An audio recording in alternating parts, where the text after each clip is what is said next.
بسم اللہ الرحمن الرحیم۔ السلام علیکم۔ حضرت ابراہیم ادم رحمۃ اللہ علیہ شہنشاہ دین و دنیا، سرچشمہ حقیقت و معرفت اور صاحب صدق و صفا تھے۔ پہلے آپ بلخ کے بادشاہ تھے اور بڑی شان و شوکت اور بڑے جاہ و جلال اور کروفر کے مالک تھے۔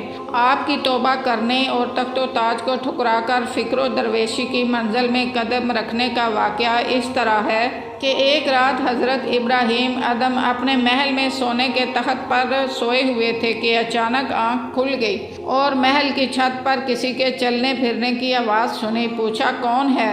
جواب آیا کہ اے تخت و تاج کے مالک اور اے دنیا کے بادشاہ، میں ایک بوڑھا آدمی ہوں اور میرا اونٹ گم ہو گیا ہے، اپنے اونٹ کو تلاش کر رہا ہوں۔ حضرت ابراہیم ادم نے کہا تو کتنا بیوقوف ہے کہ اپنے اونٹ کو ابراہیم کے شاہی محلوں میں ڈھونڈتا ہے۔ جواب آیا تو بھی کتنا احمق ہے کہ اپنے خدا کو سونے کے تخت پر تلاش کرتا ہے۔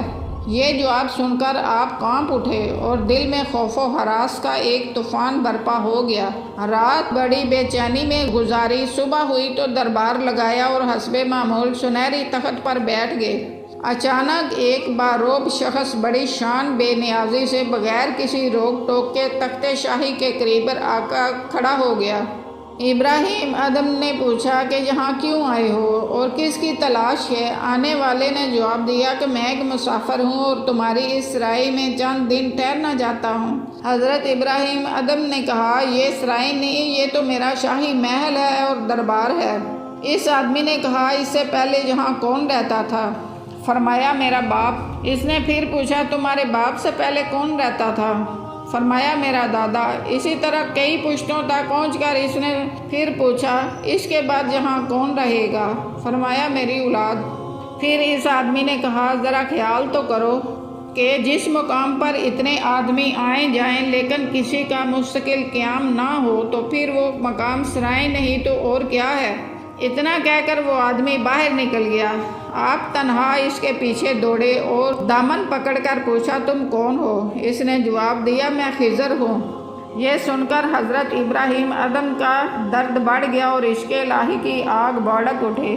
گھوڑے پر سوار ہو کر جنگل کی طرف نکل گئے۔ اس وقت آپ نے یہ آواز سنی کہ اے ابراہیم، اس وقت سے پہلے جاگو جب کہ تمہیں موت کے ذریعے جگایا جائے۔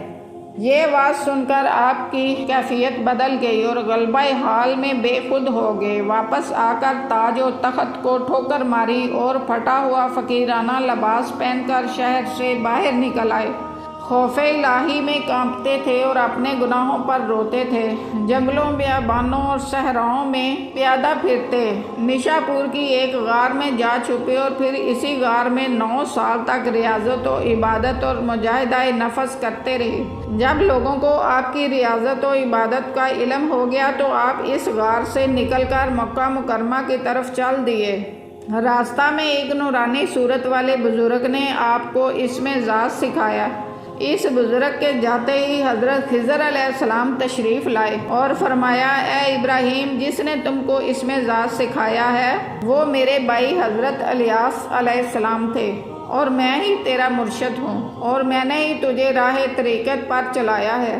ایک روز کسی بزرگ کے ہمراہ ایک پہاڑ پر تھے۔ دوران گفتگو اس بزرگ نے آپ سے سوال کیا کہ مرد کے کمال کی کیا علامت ہے؟ فرمایا کہ اگر پہاڑ کو چلنے کا حکم دے تو وہ فوراً چلنے لگے۔ اتنا فرمانا تھا کہ پہاڑ چلنے لگا۔ فرمایا میں نے تجھے تو نہیں کہا تھا، وہ پہاڑ ٹھہر گیا۔ ایک بزرگ فرماتے ہیں کہ ایک دفعہ حضرت ابراہیم ادم کے ہمراہ کشتی میں سوار تھا کہ طوفان آ گیا۔ چنانچہ غیب سے آواز آئی کشتی والو، غرق ہونے کا فکر نہ کرو کیونکہ ابراہیم تمہارے ساتھ ہے۔ اچانک طوفان کی ایک لہر اٹھی اور کشتی ہچکولے کھانے لگی۔ لوگ رونے لگے۔ آپ کے پاس قرآن شریف تھا۔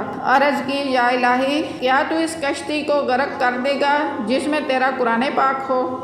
آواز آئی نہیں، ہم ایسا نہیں کریں گے۔ دریائے دجلہ کے کنارے بیٹھ کر اپنی گدڑی سی رہے تھے کہ ایک شخص نے سوال کیا اے ابراہیم، بلخ کی بادشاہی چھوڑ کر تم نے کیا حاصل کیا؟ یہ سنتے ہی آپ نے اپنی سوئی دریائے دجلہ میں پھینک دی اور فرمایا کہ میری سوئی لاؤ۔ اس حکم پر ہزاروں مچھلیاں اپنے اپنے منہ میں سونے کی سوئیاں لے کر پانی کی سطح پر آ گئیں۔ آپ نے دیکھ کر فرمایا نہیں نہیں مجھے اپنی سوئی چاہیے۔ اتنے میں ایک مچھلی نے وہی سوئی لا کر پیش کر دی۔ آپ نے اس شخص سے فرمایا کہ بلخ کی بادشاہی چھوڑنے کا صلہ تم نے دیکھ لیا؟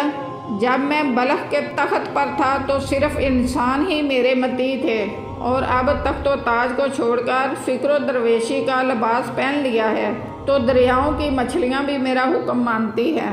کسی نے آپ سے پوچھا کیا سبب ہے کہ اللہ تعالیٰ دعاؤں کو قبول نہیں کرتا؟ فرمایا تم لوگ خدا کو جانتے ہو لیکن اس کی اطاعت نہیں کرتے، رسول اللہ صلی اللہ علیہ وسلم کو مانتے ہو مگر ان کی پیروی نہیں کرتے، قرآن پڑھتے ہو لیکن اس پر عمل نہیں کرتے، شیطان کو دشمن سمجھتے ہو مگر اس سے دور نہیں بھاگتے، موت کو برحق سمجھتے ہو مگر اس کا سامان نہیں کرتے، بھلا جو شخص ایسا ہو اس کی دعا کیسے قبول ہوگی؟